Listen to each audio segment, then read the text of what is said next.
Cyber.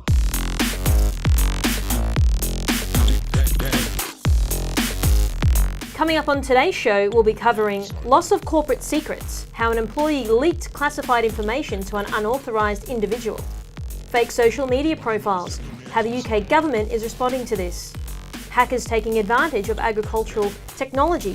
What does the future look like for smart Agritech? Joining me today is Shannon and Scott. Thank you so much, Scott, for flying all the way from Melbourne. And thank you, Shannon. It's always a pleasure to, do another interview with you. It was a long half-an-hour drive. How are you both anyway? Yeah, really good, thanks. How are you? I'm very excited to get into our topics today. So, the first topic today, companies frequently lose data, including national identification and social security numbers. Corporate secrets are sometimes disclosed by malicious insiders. If we can't trust our own employees, how can we know who to trust? Let's take a look. An NSA employee was recently accused of sharing top secret information with an unauthorised individual. According to the indictment, a 60-year-old Maryland man deliberately sent classified national defence information 13 times between 2018 and 2020 to another individual who was not authorised to receive it. For each of the 13 counts, he faces a maximum term of 10 years in jail. According to a recent study from Tessian and the Ponemon Institute, while most firms experience data loss or exfiltration due to employee error, malevolent insiders are responsible for 27% of occurrences. Customer information, intellectual property, consumer data, and user-created data such as credit cards, national ID numbers, and social security numbers are the most typical types of information that firms lose. Non-compliance with data protection standards can result in reputational damage and legal action. According to a recent Tessian study, nearly 1/3 of companies have lost a client or customer as a result of an employee sending an email to the wrong person.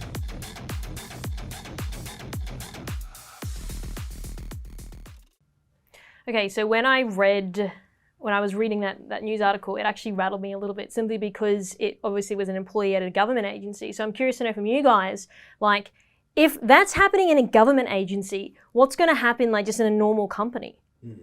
Well, I guess, government agencies have very strict background checks and pre-screening before they hire, and more you see these large corporates. It takes, you might take 3 months to find a candidate, and then it takes an additional 3 months just to onboard them because of how extensive the background checks are. True. And they farm out background checks to external providers like your Sterlings and your so on and so forth, where they go, right into deep territory in their backgrounds, confirming their education, where they were born and where their education was from. And I think we'll see more of that. But I think while they're employed by an organisation, that's where things can change, because it's constant validation is what you need. It's not a validate once and then forget about it later on. It's constant validation where you're not so much watching the work that they're doing, but keeping an eye out on indicators of compromise or indicators that that person may be disgruntled. Or we often see it in dealing with incident response from insider threats, is that oftentimes it happens around maybe a merger or an acquisition, where maybe they've missed out on that golden parachute and their shares aren't going to be cashed out because of some contractual obligation by the seller or the buyer. And so all their colleagues are getting rich and they get left out in the cold. That's, somewhere where you'd be keeping an eye out on those employees going, well, would they try and derail this by leaking information or potentially, selling it to somebody that would benefit from? And we see that a lot of that type of thing happening. And technology controls, which, Scott would be able to talk about, that constant validation from an engineering point of view into the technology architecture and how to do that, not just from a human behavioural observation point of view, but also a technical control, and balancing both, I think, is key. You said it really well. I think understanding the motive behind why someone becomes an attacker is definitely the first step.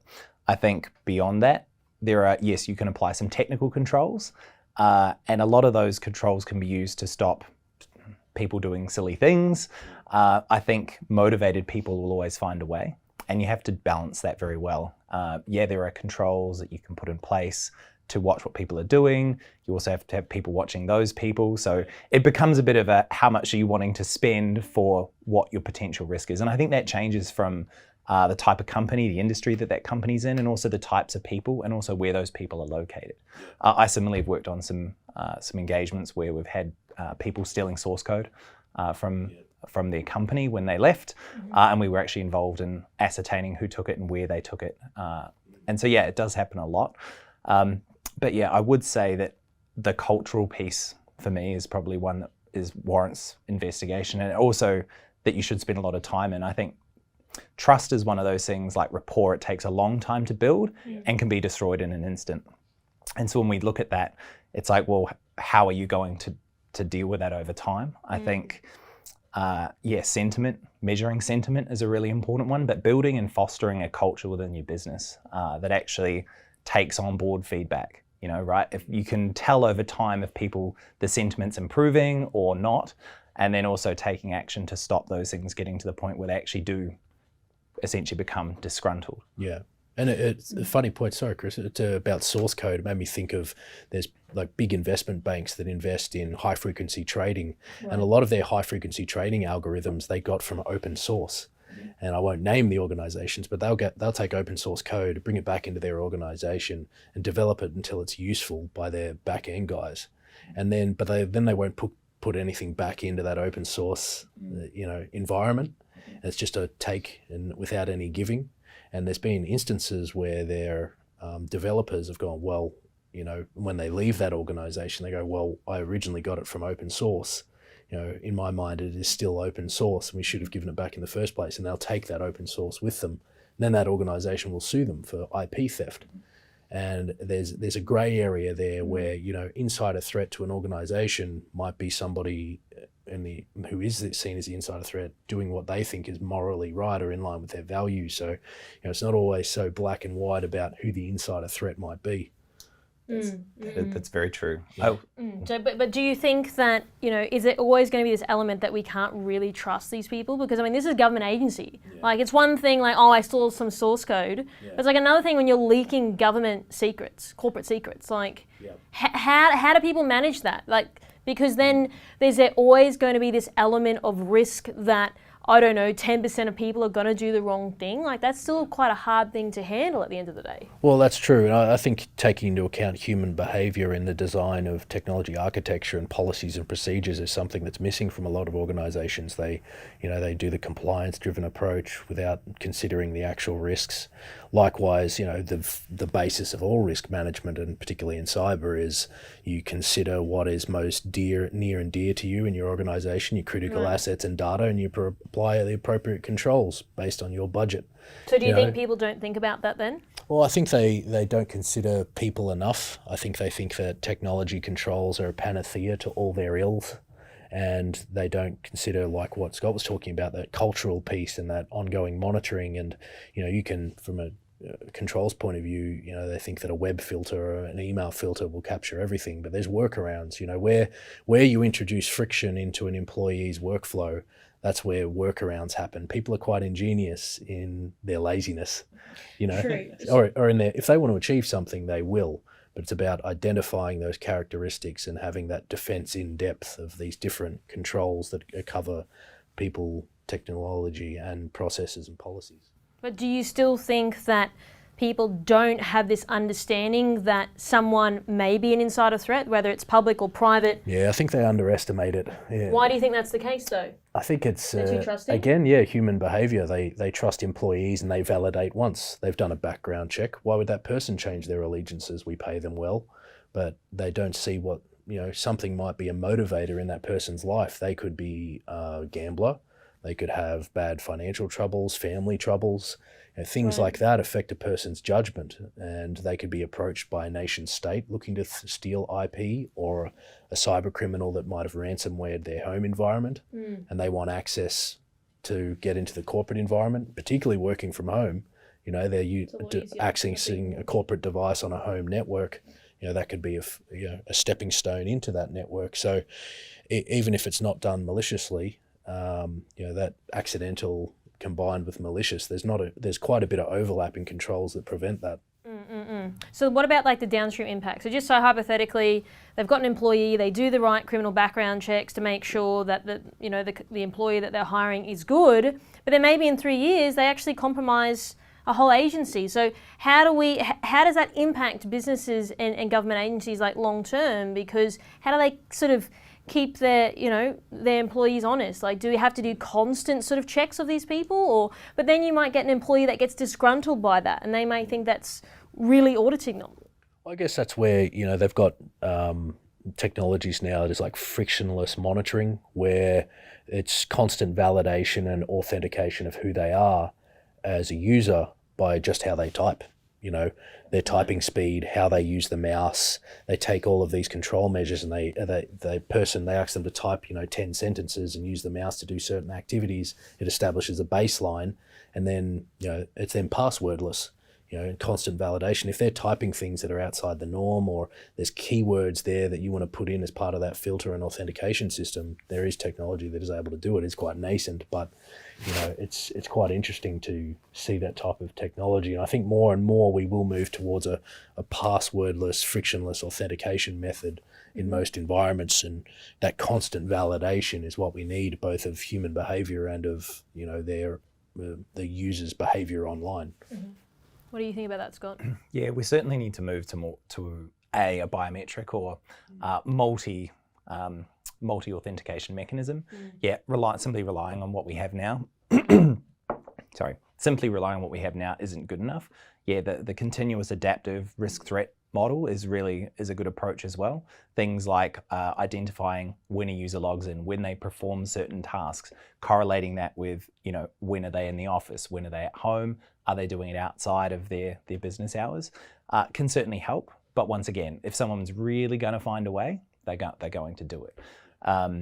But yes, I think over time, as we develop more understanding around how these things occur, it's not just, I think as Shannon mentioned, it's not just people wanting to do maybe the right thing in their mind, or maybe they're acting with malicious intent.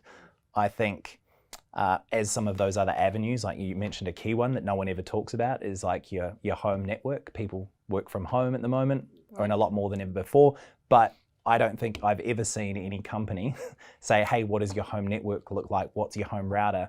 What model is it? What patch version is it? Things like that are very uncommon. So yeah. Do you think it will get to that stage where we are auditing like 50,000 employees to say, hey, what's this look like?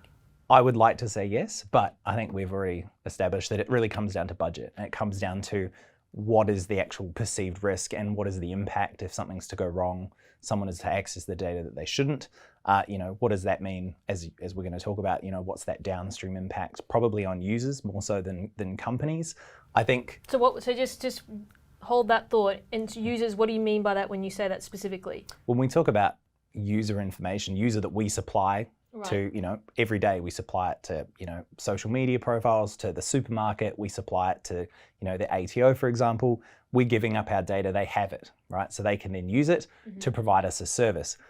But then if that information is breached, someone else now has it, right? So we're now talking about people having my PII, personal information about me, identifiers, characteristics about me, my personality, my life, that they can then use to then impact, take out loans in my name, things like that.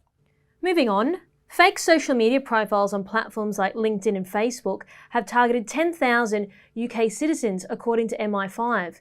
The spies want to trick people into giving them sensitive information. But how do we know who's real and who's fake? Let's take a look. The UK government has released a new application called Think Before You Link to help individuals avoid being targeted by foreign spies via the internet. Spies have traditionally approached people with sensitive information, but the internet has made it possible to do so at a massive scale. You can utilise a fake profile online to entice someone into a conversation. There's no need to approach them at a conference or over coffee. The UK government has issued a number of case studies demonstrating how people have been approached by spies looking for sensitive information. The app does not have access to a spy database and cannot give a clear answer, but it is intended to raise awareness of the dangers. The program is unlikely to work against the most sophisticated spies who will utilise genuine identities rather than false ones. The app, which was developed by the help of behavioural experts, asks users a series of questions to determine whether or not someone approaching them is legitimate. As states deploy artificial intelligence and more sophisticated deepfakes to construct identities, spotting fake spies may become more difficult in the future.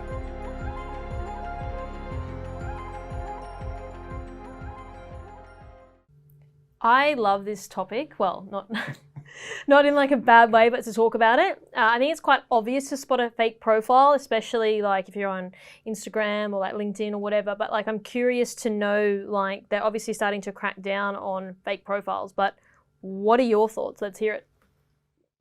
I think it's a great thing, actually. I'll start with that. I really cannot stand seeing rubbish. Or I pretty much go on social media to look at cats and dogs these days because everything else is just, it's not worth reading. Yeah, or a lot of it is. And I'm not a very, prevalent Twitter user, but I do use Facebook and I do use Instagram, and I do see probably more so on the Facebook side, and mostly it's text related. It's not so much video or photo related, but yes, there is a lot of stuff out there. I think it's a bit of an arms race when we're talking about are we going to create, because the idea here is we're trying to reach people. So are we going to create a fake profile, or are we going to, and we see a lot of it as well around account compromise, people with blue ticks being taken over left, right and center. Right, and then you see crypto mining scams and things being posted, hey, and they've tricked that user by saying, oh, well, cool, if you post some things, right, we'll give you your account back. There's all those going on as well. What I actually think is going to happen if we start cracking down and we start taking in some, machine learning, behavioral analytics into, well, is this person real? Like, are they posting at the right time? And when I read this, I was actually thinking probably the easiest one is who uses the API. I can't imagine a lot of these bots not, actually interacting with the site via an app. I know that is fairly hard from a technical standpoint because they still connect with APIs, but it's probably a key one for me. But then moving on from that, I think if we're going to put in place some really good detection mechanisms to start spotting these, I think what we're actually going to see, because remember this is all about reaching people, we're going to see more of the account takeovers. Right. What are your thoughts on that? Well, it's interesting. You talk about the takeover of those blue tick accounts and using them to like sell cryptos and all that type of thing, and it sounds a little bit funny to us. And I'm one of those rare people that don't have social media. I have LinkedIn, and I don't think I've had Facebook or Instagram for a good 7 or 8 years or so. And it's funny, you talk to people about it, and there's funny account compromises that happen, and it doesn't seem like it matters too much when it happens to like an influencer or somebody like that. Like obviously it might be their business, and I'm sure it's devastating to them, but it's not hugely harmful in the grand scheme of things. But you hear about more nefarious type account takeovers or sock puppets that are used in domestic violence or situations by abusers to target their victims, even when there are AVOs and things like that in place, because it's so hard to track. You block it and they can just create another sock puppet account immediately and harass people, and you can find out so much information about people, and to stalk them and harass and intimidate, and trying to combat that is incredibly difficult. And trying to navigate the murky waters of getting a social media giant like Facebook or Instagram to do anything about it, and Twitter especially, which is full of some pretty vile things, and what people can say, it's almost impossible to get them to do anything about it because of the sheer volume of complaints and issues and cases that they'd have to handle. And they can barely get to official government and police requests on time for information gathering, let alone everyday citizens who are being harassed by an abuser. So do we get to a point where we have to validate a person's identity for them to use a social media provider? And how does that balance with people's right to anonymity on the internet? What are your thoughts though? Do you think that's the right way to go? Because it's so easy to set up a fake profile. Like, it really is. Why? Because I've done it for recon purposes to know information. Yeah, exactly. So it's actually really easy to do it, and that's what's worrying about it. Yeah.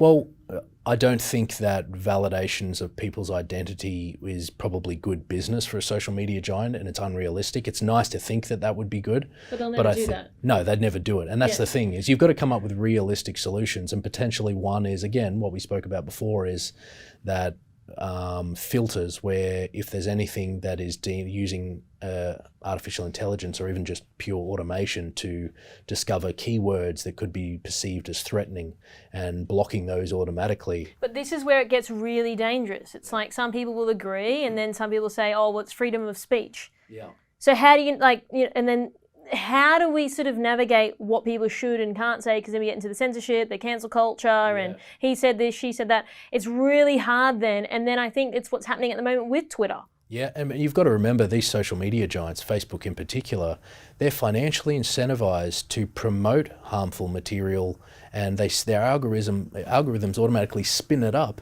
to get more views, because anything that's controversial or shocking is going to get more views. Can charge advertisers and they charge more money. advertisers more money because they view that data in aggregate, not just on particular posts. So it's in their best interest to keep some of this, rather disgusting content and users online, because it spins up views on their platform.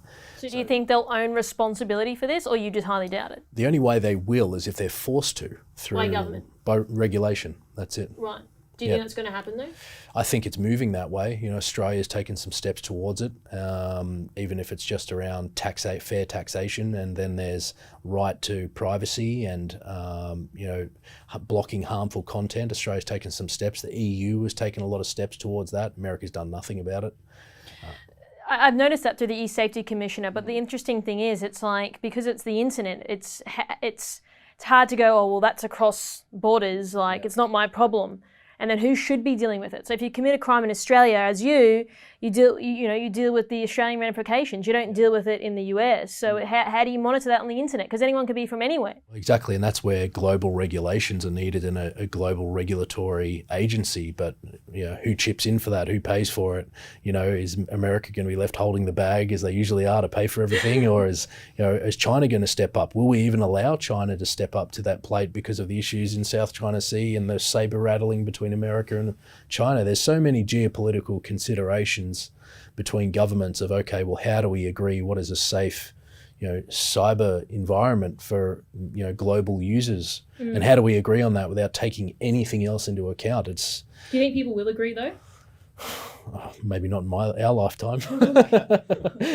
Well, fair enough. So I'm curious to know how businesses will know who to trust. Now, I ask this because of everything we just said, but also because we are sort of traversing more towards digital environments like Web3 and Meta. So now it's going to be even harder to sort of validate if you are Scott Fletcher.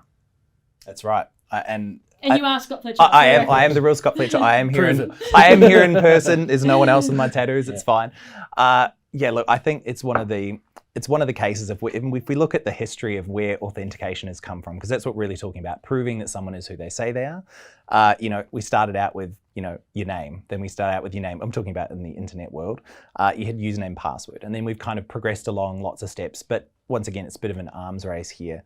I think where we're going to get to in the not too distant future, right? We keep talking about data breaches and how much PII is out there. And I personally know people that have rung me that have said, hey, we've had business loans taken out in our name. We've had SIM swap attacks. I'm sure you guys have heard about it as well. Yeah. And you go, well, how have we got that? Well, people have got my mail out my letterbox. They've, broken into my email account. They've done a range of different things. But we get to a point where we have to almost assume that everyone's PII, yours, mine, Shannon's, everyone in the world's is actually now public knowledge. So we have to work on that assumption. Otherwise, we're not future-proofing a solution, right? We're talking about saying, okay, we've got these things, and the only reason that I can prove that I am me is that I am the only one that knows them. And unfortunately, as we keep moving on, that's not the case, right? So, and as you talk about, it actually affects people's businesses, their livelihood, their income, their families. So yes, it has a huge impact. I think, the other thing we need to think about is around identity providers. We have, we talk about Facebook, that they don't want to do regulation. Or I personally don't think there should be a identity provider. Login with Facebook is great until I almost realized, well, actually I did realize the other day, someone tried to take over my account by registering an old email I had registered with Facebook. This is going back like 10 years ago. Wow. And then got a password reset token. The only thing that saved me was my MFA code on my phone, and my account got locked. Otherwise, I'd have lost my social media. Obviously, I have unique passwords for everything, but we need to consider that, right? Like even the old information that I thought was rubbish like long 10 years ago can still affect me today. So we have to work on that premise, whatever it is. I'm not a big fan of blockchain, but I feel like having an immutable ledger that says, okay, you have a ledger that says, here's all the assertions, and then here are all the revocations, right? So you can assert yourself to say, this is my driver's license number, this is my passport number, but then on the flip side, like you do with SSL certificates, you can issue revocations. So obviously it's immutable, but you obviously can't then say, okay, well, if you try and use my passport number and say that it's yours, it's going to say, sorry, that's on the ledger and it hasn't been revoked. So that can only be used once. But then we assume that everything's public, right? Well, that's where Web3 is interesting though, because it's almost like a transference of, and you mentioned it before, is social media giants and their platforms, their product is us, the user, not content, but the users that create that content. Whereas Web3, making applications work off the blockchain, and the product then becomes the content and not the users again, because customers and users become stakeholders in businesses and in platforms because it's validating web-based transactions along the blockchain. And that's where, I thought it was interesting. I think it was one of the creators of Ethereum, a cryptocurrency. Now, I'm not a fan of crypto personally, but I think blockchain is an interesting technology, and it'll be interesting to see where Web3 goes. But he said that Web3 is about less trust, more truth, which I thought was interesting. Yeah. So you're getting more truth. You're getting more truth as a user about what organizations are doing with your data and with their content, but there's less trust there because of there's more transparency. So I think it's an interesting flip. It's almost, they call it Web3, but really we're in Internet 3.0 right now, and this would be Internet 4.0 when Web3 comes along. So Web3 is more of a crypto term type thing. I call it 4.0, but it's the same thing. But it'll be interesting to see how it plays out in terms of trust and validation and transparency on the internet. So just lastly, do you think this problem is going to get worse? Like I said, it's easy to create like fake profiles, and like you were saying before about having the old email that was potentially compromised. So where do you sort of see this going? Nowhere good in the short term. Yeah, I don't see it getting worse, but I don't see it getting better either. I think it'll just continue to be an issue. There's not really. I don't see there being a spike in fake profiles or fake accounts. It's just what people do. There's scammers do, and abusers and that type of thing. They'll just keep doing it because it's easy to do. But I think if increased regulation, increased crackdown by government agencies, and a increased crackdown on really community expectations, user expectations and their values, and the rise of millennial through ranks of power. As millennials, as older generations retire who didn't grow up with the internet and things like that, and we grew up with technology, and we're getting into more positions of power and decision making across both private and public organizations. I think you'll start to see a shift in expectations and more aligned with the values of that generation. I'm not saying the older generations were wrong, it's just a different perception. And I think that'll change things. Moving on to our last topic today, experts warn that modern smart farm gear is vulnerable to nefarious hackers, putting global supply lines at risk. Hackers may be able to take advantage of the weaknesses in agricultural technology used to plant and harvest crops. What are the consequences if our latest Agritech were to be compromised? Let's watch. John Deere, the agriculture manufacturing behemoth, said it is immediately working to rectify any software flaws. Automatic crop sprayers, drones and robotic harvesters, according to a new University of Cambridge paper, could be hacked. Smart technology is rapidly being deployed to make farms more efficient and productive. Artificial intelligence is used in the latest generation of agriculture robots to reduce human participation. They may help to fill a labour shortfall and enhance yield, but there is growing worry about the inherent security risk, adding to concerns about food supply lines already jeopardised by the Ukraine and COVID wars. Even the largest corporations are vulnerable to cyber criminals. Ransomware is malicious software that encrypts data and locks systems. JBS, one of the world's largest meat processing companies, paid a ransom of $11 million to resolve a cyber attack last year. AGCO, a leading US agricultural company, was struck by a ransomware attack earlier this month, disrupting operations.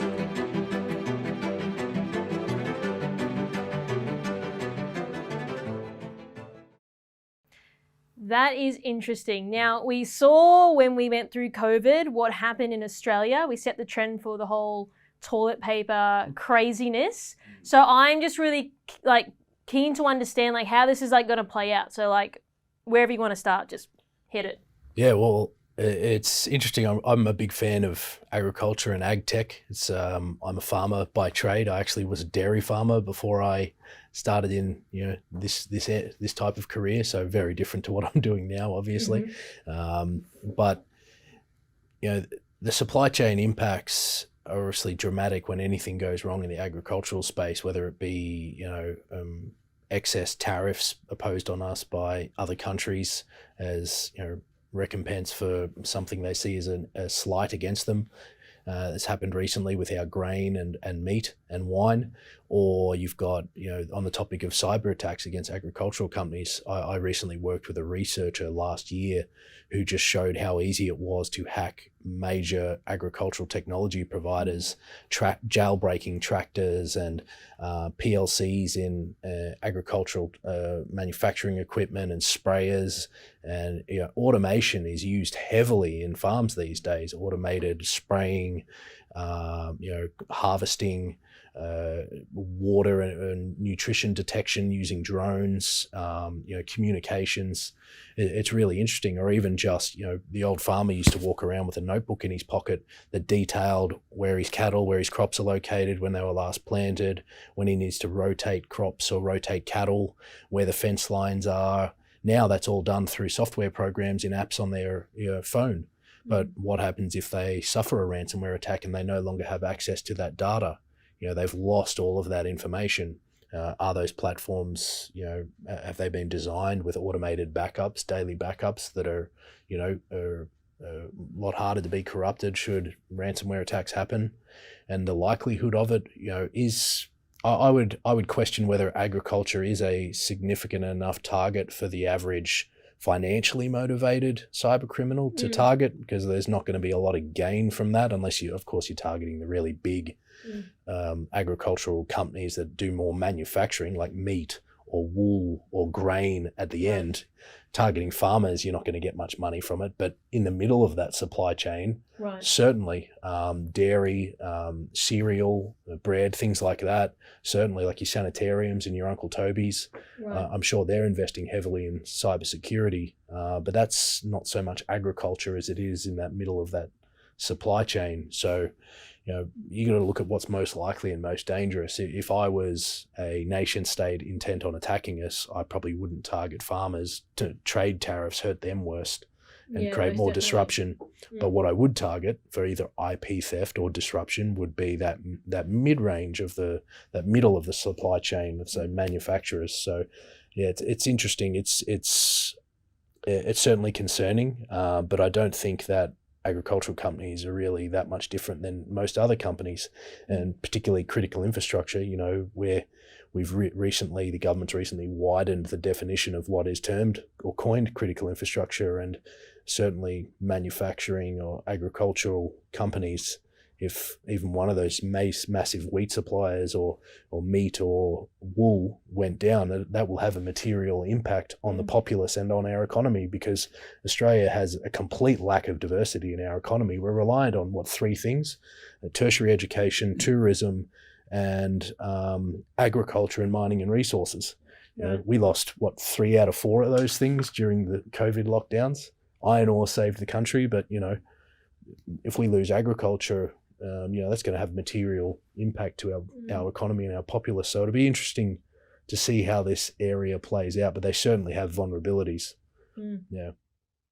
What are your thoughts, Scott? Yeah, I'll add to when we talk about what actually gets produced.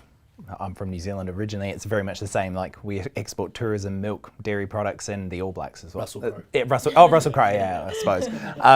But one of the key things that people always forget, and it's quite key, certainly growing up in New Zealand, is that a lot of pharmaceuticals actually are produced from dairy products, right? So you have a lot of the antibiotics and stuff are produced from requiring those raw ingredients. So I think the impact of actually causing real physical harm, other than just not having toilet paper or not having peanut butter or whatever it might be on the supermarket shelf, it actually can start affecting others.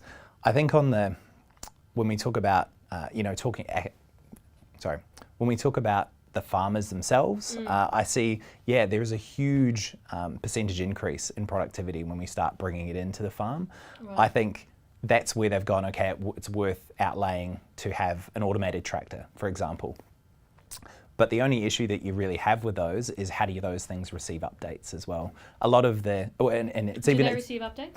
A lot of them don't. A lot of IoT devices don't, right? So I'm an IoT fan. My house is completely Google automation. Oh, yeah. It's wonderful, yeah, you've seen it. But for example, my cat water bowl or my pet feeder, I know I'm not talking about IoT and I'll get back to that in a second, but those things, I brought them, they have a particular piece of firmware, they don't receive updates, right? And that's the same when we talk in the IoT space. How do you protect against exploits in the network stack for an IoT internet connected device when it's never going to be updated? They've brought it, you've installed it, it's critical. There's no real replacement for it yet. There's no patch available. There's no mechanism to update it. So you're actually, all you're really achieving is having a greater risk profile as time goes on. And so until we really solve that problem for the industry, I think it's going to be problematic. But it's once again a flip. There's two sides to that coin. The more processing power and capability we put into these end devices, the more power they consume, the more bandwidth they consume, and that kind of defeats the idea of just an IoT device being a sensor in the field or something that performs an action for you. So what I'm curious to then dig a little bit deeper on, so you mentioned dairy. So just so hypothetically, for some ungodly reason, someone attacks a company that's manufacturing all the dairy and all the milk, and then next minute we can't get antibiotics. Next minute we can't distribute those antibiotics to people like you and I and companies that are out there that need this. What's going to happen then? What can we see from people? Like, we've seen the toilet paper manicness. We've seen people go to jail for toilet paper.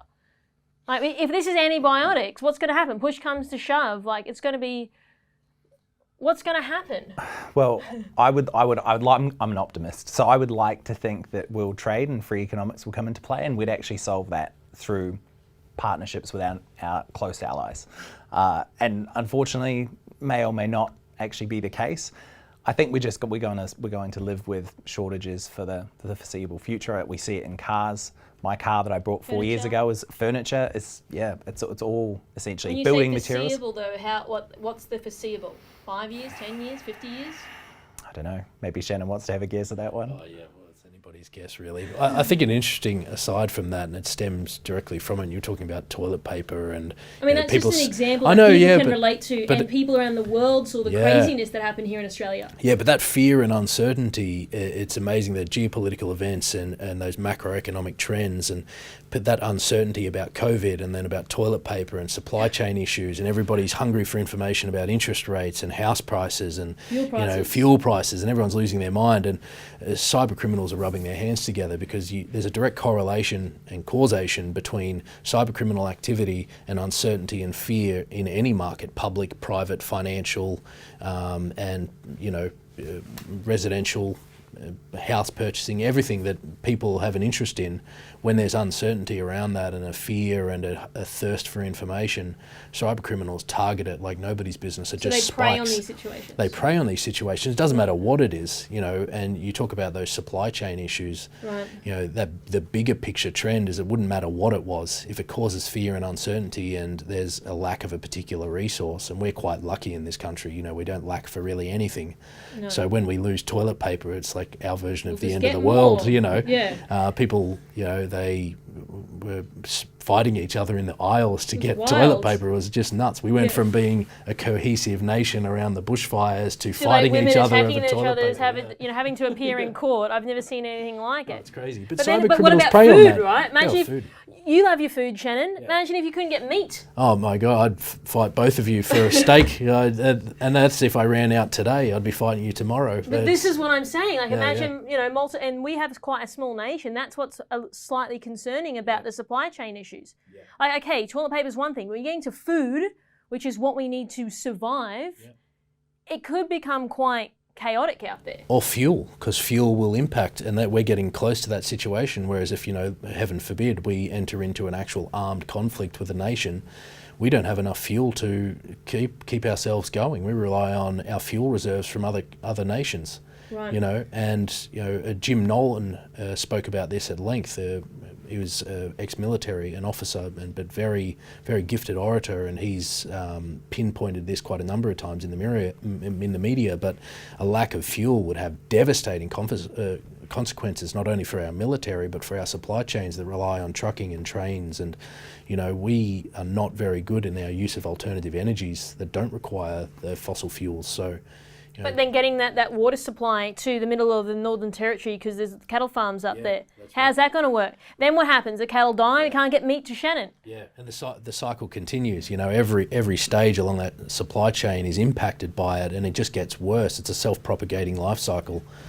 So it can have some dire, very scary consequences when you think about it. There only needs to be sort of one point that falls over, and the rest of the house of cards falls over. So, and that's why I wanted to sort of focus on that, because everyone needs to eat, right? Yeah. So we have the fuel problem, and then we can't get the trucks out there, you can't get the cattle, we can't get the cattle back in, can't distribute meat, and then we've got people killing each other. Well, we're already having supply chain constraints. You look at the tax concessions that were granted to truckers. Them talking about removing those tax concessions is going to make it almost impossible for half of small trucking businesses to survive now. They'll go under in the next 12 months. Then what happens? Who's going to drive trucks in the supply chain? Well, this supply chain constraints, people aren't getting their food and their water and basic furniture and packages. It's funny, since during lockdown people went nuts buying packages.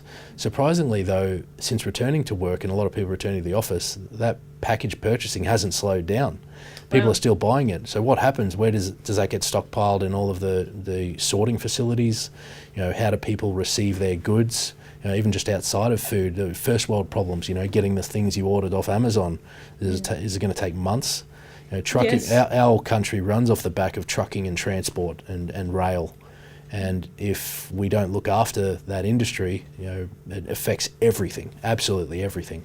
So it'll be interesting to see how these issues play out in the near future, because it's a now problem that we're talking about in the media quite regularly. So if we just zoom out for a second, we've identified from a consumer perspective how annoying it is and the problems. What about for businesses? So even corporates, how's it going to impact them? Well, they suffer the same impacts as we do, and also if you think about it from a pure employee perspective, if you're struggling to get the food that you need and the packages and things like that, you're not really focusing on work. You're focusing on your family and your well-being. So your work suffers. And then from a corporate and a business perspective, how do you look after your employees? Are your clients, many clients are their profitability and their bottom line is tied to supply chain. When they stop paying their bills, that means your bottom line is impacted.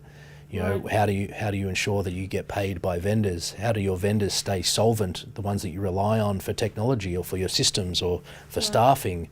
There's ongoing impacts in the corporate world as well. Whatever affects the populace affects corporate world in the same way. Yeah, I would agree with that. I'd also add a lot of it, certainly around the bottom line, I think is very important, because when we talk about supply chain, and we've essentially, since the early 90s, we've been able to import things a lot cheaper than we could make it themselves. And so we've actually lost the ability to be self-reliant, which is, to be fair, I think is great for world peace. If we're actually financially tied to other countries, assuming everyone shares the same common values, which we don't really see at the moment. But during peacetime and when everything's great, I think it works really well. We're really good at producing some things, other countries are really good at producing other things, and it just makes sense. But that has then led us to the point where we are inextricably tied to the well-being of other countries as well. And unfortunately, that's where we're at. We're at the point of needing things that we just can't get. And when we're starting to talk about delays, that it's not just you don't get your Amazon package, it's you've got things that you rely that are perishable, that have expiry dates that are just going to expire. So you might have half of the things you need to make something, and they might expire. in 6 months, and then now you've got nothing because you didn't have the other half as well. So not only are we talking about some things being missing, like semiconductors and new cars, if you want to buy a new car, we're actually talking about things that go into other things as well, which are highly important. Pharmaceuticals is another really good example of that. A 6-month wait on new MacBooks at the moment. It's just cars as well, 2 years or cars. something. Yeah, it's crazy. My car's worth more now than I paid for it 4 years ago. Mine too. Well, we're definitely in a conundrum, but that's all we have time for today. So thank you, Scott. Thank you, Shannon. Thank you. Thanks, KB. Don't forget to tune in next week for another episode of Two Factors. I'm your host, Carissa Breen.